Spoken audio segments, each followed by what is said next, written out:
Mahmud money exchange নামক একটি প্রতিষ্ঠানের মালিক রাসেল এবং তার ভগ্নিপতি জাহিদুল হক চৌধুরী দুজনে তাদের মিরপুর 11 নম্বরের বাসভবন থেকে একটি কালো ব্যাগে ব্যবসায়িক 21 লক্ষ টাকা এবং বেশ কিছু বৈদেশিক মুদ্রা সঙ্গে নিয়ে ব্যবসা প্রতিষ্ঠানের উদ্দেশ্যে পায়ে হেঁটে যাওয়ার পথে এই ঘটনাটি ঘটে। তা সকাল অনুমান 9:40 ঘটিকার দিকে শেরেবাংলা ন্যাশনাল স্টেডিয়াম ও ফায়ার সার্ভিস এর মাঝের যে গলি, সেই গলির মাথায় পৌঁছা মাত্রই ঘটনাস্থলের পূর্ব থেকে ওত পেতে থাকা 4টি মোটরসাইকেল যোগে 7-8 জন লোক যারা মাস্ক পরিহিত অবস্থায় ছিল তারা তাদের পথ রোধ করে। এর মধ্যে একজন অজ্ঞাতনামা ডাকাত জাহিদুল হক চৌধুরীর মাথায় পিস্তল ঠেকিয়ে তার হাতে থাকা ব্যাগটি জোরপূর্বক ছিনিয়ে নেয়। জাহিদুল হক এবং তার শ্যালক মানি এক্সচেঞ্জের মালিক রাসেল তারা ডাকাত দলকে প্রতিরোধ করার চেষ্টা করলে অজ্ঞাতনামা মুখোশধারী একজন ডাকাত পিস্তল দিয়ে ফাঁকা 1 রাউন্ড গুলি করে ভীতির সৃষ্টি করে এবং অন্য একজন ডাকাত ধারালো চাপাতি দিয়ে জাহিদুল হক চৌধুরীর কোমরের বাম পাশের নিচের মাংসপেশিতে আঘাত করে। চাপাতির আঘাতে তিনি গুরুতর জখম হয়ে রাস্তায় লুটে পড়ে এবং অজ্ঞাতনামা ডাকাতটা টাকার ব্যাগটি নিয়ে 4টি মোটরসাইকেল যোগে দ্রুত ঘটনাস্থল থেকে চলে যায়। এই ঘটনাটি একজন পথচারী তার মোবাইলে ভিডিও ধারণ করে এবং ভিডিও ধারণ করে সামাজিক যোগাযোগ মাধ্যমে শেয়ার করলে তা ব্যাপকভাবে চাঞ্চল্যের সৃষ্টি হয়। ঘটনার সংবাদ পাওয়া মাত্রই পুলিশ কমিশনার মহোদয়ের নির্দেশনায় ডিবির একাধিক টিম তদন্ত কার্যক্রম শুরু করে। তদন্ত কার্যক্রম করে ঘটনার রহস্য উদ্ঘাটন, জড়িতদের গ্রেপ্তার, ব্যবহৃত অস্ত্র ও গাড়ি উদ্ধারের লক্ষ্যে তারা মাঠে নামে। তথ্য প্রযুক্তি ব্যবহার করে এবং গোয়েন্দা তথ্যের বিশ্লেষণে প্রাপ্ত তথ্যের ভিত্তিতে ডিবি টিম ঘটনায় ব্যবহৃত একটি হাইয়েস্ট মাইক্রোবাস শনাক্ত করে। অভিযান পরিচালনা করে মাইক্রোবাসের চালক জাফর, বয়স 33, তাকে গ্রেপ্তার করতে সক্ষম হয়। প্রাথমিকভাবে জিজ্ঞাসাবাদে জাফর মাইক্রোবাসটি ডাকাতির কাজে ব্যবহার হয়েছে মর্মে আমাদের কাছে স্বীকার করে। ডিবি টিম তার দেওয়া তথ্য মতে গাজীপুর টঙ্গী এলাকা থেকে মাইক্রোবাসটি উদ্ধার করে জব্দ করে। এছাড়া তথ্য প্রযুক্তির চূড়ান্ত বিশ্লেষণে প্রাপ্ত তথ্যের ভিত্তিতে ডিবির একাধিক টিম একই সাথে ঢাকা, বরিশাল, পটুয়াখালী, ময়মনসিংহ ও যশোর জেলার বিভিন্ন স্থানে অভিযান পরিচালনা করে ডাকাতির সাথে সরাসরি জড়িত ডাকাত দলের মূল পরিকল্পনাকারী জলিল মোল্লা সহ অপরাপর ডাকাত সদস্য মোস্তাফিজ, পলাশ, দীপু, সোহাগ সহ মোট 6 জনকে গ্রেপ্তার করতে সক্ষম হয়। এদের সকলেই পেশাদার ডাকাত। তাদের বিরুদ্ধে ঢাকা মহানগরী সহ দেশের বিভিন্ন স্থানে ডাকাতি, খুন, অস্ত্রসহ বিভিন্ন অপরাধের একাধিক মামলা রয়েছে। গ্রেপ্তারকৃতদের নিকট হতে ডাকাতির লুণ্ঠিত 5,03,000 টাকা, 106টি বিভিন্ন মানের বৈদেশিক মুদ্রা, 2,12,000 টাকা মানের জাল টাকা, ঘটনার কাজে ব্যবহৃত 3টি মোটরসাইকেল, 1টি মাইক্রোবাস উদ্ধার করা হয়। এছাড়া ডাকাতির কাজে ব্যবহৃত একটি বিদেশি পিস্তল, 2 রাউন্ড গুলি, একটি চাপাতি ও 3টি খেলনা পিস্তল উদ্ধার করা হয়।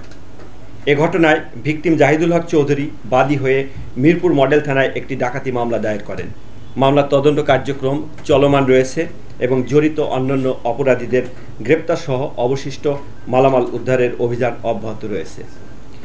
উল্লেখ্য, অট্ট মামলায় গ্রেপ্তারকৃত আসামিগণ ইতোপূর্বে 24 জানুয়ারি 2025 তারিখ কামরাঙ্গীচর থানা এলাকায় আগ্নেয়াস্ত্র দ্বারা গুলি করে 50 ভরি স্বর্ণ লুট করার কথা প্রাথমিকভাবে আমাদের কাছে স্বীকার করেছে এবং 20 অক্টোবর 2024 তারিখ 7 মসজিদ রোড, ধানমন্ডি থানা এলাকায় একই পদ্ধতিতে আগ্নেয়াস্ত্রের দ্বারা গুলি করে ভিকটিমের নিকট হতে 52 লক্ষ টাকা ছিনিয়ে নিয়ে যাওয়ার ঘটনায় তাদের সম্পৃক্ততা রয়েছে মর্মে প্রাথমিকভাবে তাদের স্বীকারোক্তিতে জানা যায়।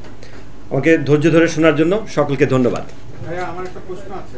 প্রশ্নটা হলো যে আপনি এই ঘটনায় আমরা সামাজিক যোগাযোগ মাধ্যমে যতটুকু দেখেছি এবং যে ফুটেজটা আমরা কিছুক্ষণ আগে দেখলাম, সেই জায়গায় বেশ কিছু অসঙ্গতির বিষয়গুলো যদি বলি, আপনি মোটরসাইকেল ব্যবহার করার কথা বলছেন 4টা, আমরা আলামত হিসেবে এখানে পেয়েছি 3টা। আমরা হাইয়েস্ট মাইক্রোবাসকে দেখতে পাই নাই, সেখানে আপনি হাইয়েস্ট মাইক্রোবাসের বক্তব্য দিয়েছেন। আপনি আলামত হিসেবে জব্দ করেছেন 2 লক্ষ টাকার বেশি জাল মুদ্রা। তো সেই বিষয়গুলোর সাথে এই ঘটনার সম্পৃক্ততা এবং আটককৃত 6 জন ব্যক্তির যে মানে ভিকটিমকে আঘাত করা বা তাকে ফলো করা, এই গল্পটা আসলে কি ছিল সেটা একটু প্রথমে হাইয়েস্ট মাইক্রোবাসটার কথায় আসি। হাইয়েস্ট মাইক্রোবাসটার বিষয়ে আমরা যেটা জানি যে হাইয়েস্ট মাইক্রোবাসে 4 জন আসে এবং মাইক্রোবাসটি ঘটনাস্থল পর্যন্ত আসেনি, দূরে একটা স্থানে দাঁড়ায়। দূরে একটা স্থানে আমরা সিসিটিভি ফুটেজটা মূলত বিশ্লেষণ করি, শুধুমাত্র ঘটনাস্থল নয়, ঘটনাস্থল থেকে শুরু করে ওটা লিঙ্ক ধরে তারা কোন পথে এসেছে, আসার রুটটা দেখি, আবার যাওয়ার রুটটা দেখি। তা আমরা যখন এই রুটগুলো অ্যানালাইসিস করলে আমরা দেখতে পাই যে ওই ঘটনা থেকে কিছু দূরে একটা হাইয়েস্ট মাইক্রোবাস 4 জনকে নামায়। পরবর্তীতে এরা পালিয়ে যাওয়ার পর আবার ওইখান থেকে হাইয়েস্ট মাইক্রোবাসে আবার কিছু লোক উঠে এই ঘটনাস্থলে যারা উপস্থিত ছিল। এটা একটা সূত্র। এই সূত্রের জের ধরে আমরা এই মাইক্রোবাসটি শনাক্ত করার চেষ্টা করি, মাইক্রোবাসের নাম্বার প্লেটটি দেখার চেষ্টা করি। মাইক্রোবাসের নাম্বার প্লেট থেকে যখন নাম্বারটি আমরা শনাক্ত করি, বিআরটি এর মাধ্যমে এর মালিকানা আমরা যাচাই করি। মালিকানা যাচাই করে মালিকের কাছ থেকে যখন জানতে পারি যে মাইক্রোবাসটি কে নিয়েছে, তখন মালিক মূলত তার মাইক্রোবাসটি ভাড়ায় দেয়। 2 ড্রাইভার, তার মধ্যে জাফর নামে এক ড্রাইভার ওই দিন তার কাছ থেকে ভাড়ায় নিয়ে আসে।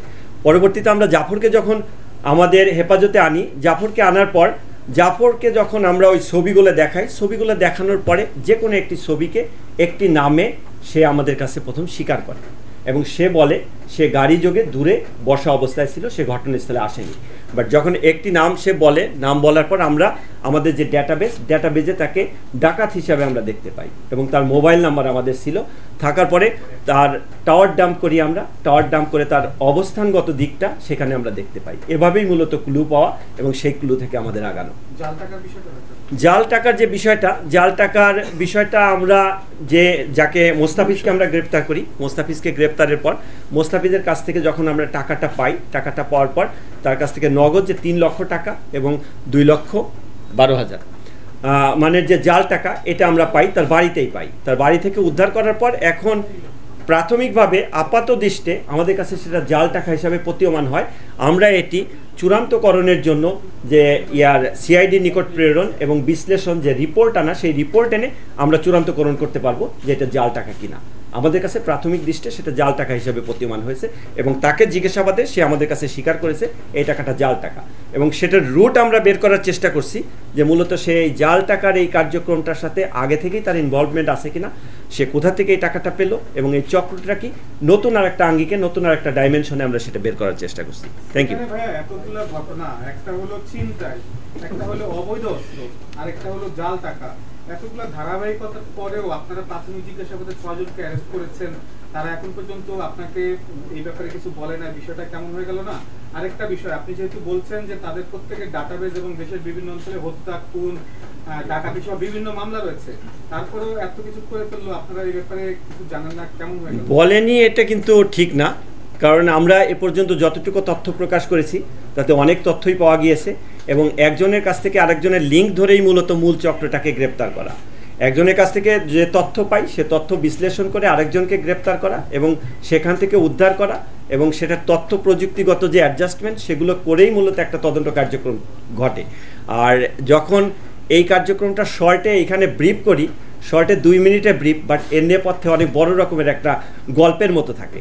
তাই এটা মনে হচ্ছে যে জাল টাকা, অস্ত্র, যখন একটা ডাকাতি করতে যাবে, ডাকাতি করতে গেলে সেখানে অস্ত্র থাকবে, সেখানে গাড়ি থাকবে, সেখানে মোটরসাইকেল থাকবে, পালানোর জন্য তার বাহন থাকবে, পালানোর জন্য বাহন না থাকলে সেখান থেকে পালাতে পারবে না, অস্ত্র না থাকলে ভীতি সঞ্চার করতে পারবে না, ডাকাতি কার্যক্রম করতে পারবে না। জাল টাকার বিষয়টা, জাল টাকার বিষয়টা সেটা আরেকটা অপরাধের ডাইমেনশন, যে ডাইমেনশনে আমাদের তদন্ত কার্যক্রম চলছে যে এইটার ক্ষেত্রে তার প্রিভিয়াস হিস্ট্রি আছে কিনা, অথবা জাল টাকাটা কোথা থেকে এনেছে। যেহেতু আমরা পেয়েছি, পাওয়ার পর এটার ক্ষেত্রে আমাদের তদন্ত করতে হবে, তদন্ত করে জানতে হবে, এটা রুট বের করতে হবে, সেটাকেও আইনের আওতায় আনতে হবে।